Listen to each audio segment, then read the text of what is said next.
और बीएसपी संघर्ष कर रही है, लेकिन समाजवादी पार्टी मुख्य विपक्षी दल के रूप में उभर रही है। तो लेकिन जो है संघर्ष तो होगा, लेकिन अंततोगत्वा ये सीट जो है बहुत बड़ा उलटफेर नहीं होगा। तो ऐसा लगता नहीं है कि इसमें कोई बदलाव अगले वर्षों में होगा। ये फिर से एक बार रिपीट करेंगे, कैंडिडेट कोई भी हो। उत्तर प्रदेश की एक ऐसी सीट है जिसे आप मध्य प्रदेश के बॉर्डर पर पाते हैं, लेकिन बॉर्डर की ये सीट बहुत महत्वपूर्ण है क्योंकि यहाँ से कभी सांसद रही, मध्य प्रदेश की मुख्यमंत्री रही उमा भारती। और क्या उमा भारती दोबारा इस सीट पर चुनाव लड़ेंगे, इस बात की चर्चा भी तेज है। अब आप समझ गए होंगे कि हम किस सीट की बात कर रहे हैं। दरअसल बात कर रहे हैं ललितपुर झांसी सीट की। ललितपुर झांसी सीट जहां पर कभी झांसी की रानी का जलवा रहा तो कभी उमा भारती का। लेकिन अगर आप राजनीति में जलवे की बात करेंगे तो यहाँ पहले कांग्रेस का सिक्का चलता था, इसके बाद बीजेपी ने ये सीट छीनी तो बीजेपी का सिक्का चलने लगा। लेकिन बीच में कभी मायावती तो कभी समाजवादी पार्टी भी दरवाजा खटखटाते रहे। लेकिन अगर आप पिछले 4 चुनाव को देखेंगे तो ऐसा लगता है कि कहीं ना कहीं जो लड़ाई है वो बराबर की लगती है। उसमें कांग्रेस, सपा, बीजेपी सब नजर आते हैं, हालांकि बसपा कहीं दूर दूर तक नजर नहीं आती। दरअसल 2019 में यहाँ से चुनाव जीते हैं अनुराग शर्मा, जो भारतीय जनता पार्टी से सांसद है। इससे पहले 2014 में यहाँ से उमा भारती चुनाव जीती थी और वो मंत्री भी बनी थी, लेकिन उसके बाद वो 2019 में चुनाव नहीं लड़ी। वहीं 2009 की बात करें तब यहाँ से कांग्रेस के कद्दावर नेता प्रदीप जैन सांसद थे। वहीं 2004 में चंद्रपाल यादव समाजवादी पार्टी के सांसद रहे। हालांकि चंद्रपाल सिंह यादव लगातार टक्कर तो देते रहे, यानी कि 2009 में भी टक्कर दी उन्होंने, 2014 में भी टक्कर दी और 2019 में भी टक्कर दी, लेकिन उनके खाते में जीत नसीब नहीं हुई। क्यों?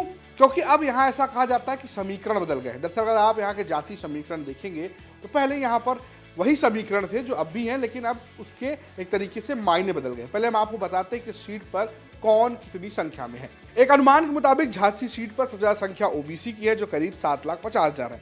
वहीं दलितों की संख्या करीब 5 लाख है। सामान्य वर्ग से आने वाले लोगों की संख्या 6 लाख बताई जाती है और मुस्लिम करीब 1,50,000 है। एक्चुअल में अगर आप झांसी की सीट में भी सामान्य वर्ग में देखेंगे तो ये एक ब्राह्मण बाहुल्य सीट रही है। ब्राह्मण उम्मीदवार यहाँ से चुनाव जीतते भी रहे हैं और कांग्रेस के समय में यहाँ पर ब्राह्मण कांग्रेस के साथ हुआ करता था।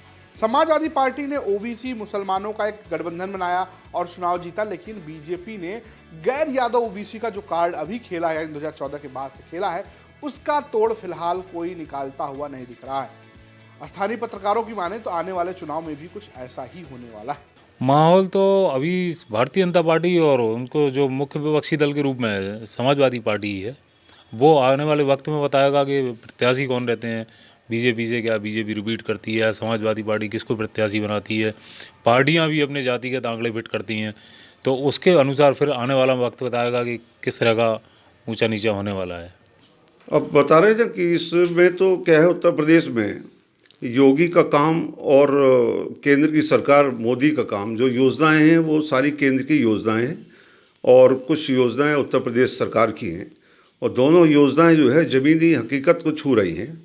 इससे यहाँ के लोग संतुष्ट हैं और उनके पास में अब कोई जातिगत या कोई महंगाई या कोई बेरोजगारी वाले जो मुद्दे उनके दिमाग से ख़त्म है। सुना आपने क्या कह रहे थे स्थानीय पत्रकार, लेकिन बड़ा सवाल यह है कि क्या उमा भारती को दोबारा मौका दिया जाएगा, क्योंकि उमा भारती फिलहाल मध्य प्रदेश की राजनीति में काफ़ी सक्रिय नजर आ रही हैं।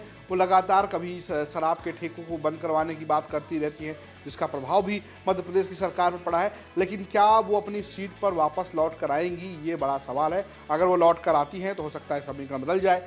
क्या बीजेपी अपने पुराने प्रत्याशी पर भरोसा जताएगी, ये भी एक महत्वपूर्ण सवाल है। लेकिन अगर आप ये जानना चाहते हैं कि आपकी सीट पर क्या माहौल है तो उसका एक अड्डा है। वो अड्डा है कौन जीतेगा यूपी लोकसभा इलेक्शन 2024 की प्लेलिस्ट, जहां आपको अपनी सीट के बारे में जानकारी मिल जाएगी। साथ ही साथ ये भी जानने का मौका मिलेगा कि आपके लोग, यानी आपके जो आसपास के लोग हैं, वो इस सीट के बारे में क्या सोचते हैं। ये स्टोरी आपके लिए भेजिए झांसी से हमारे सहयोगी अमित ने प्रस्तुत किया है, मनोजत ने, और कैमरे के पीछे हैं सिद्धार्थ कुकरेजा। देखते रहिए यूपी तक। नमस्कार।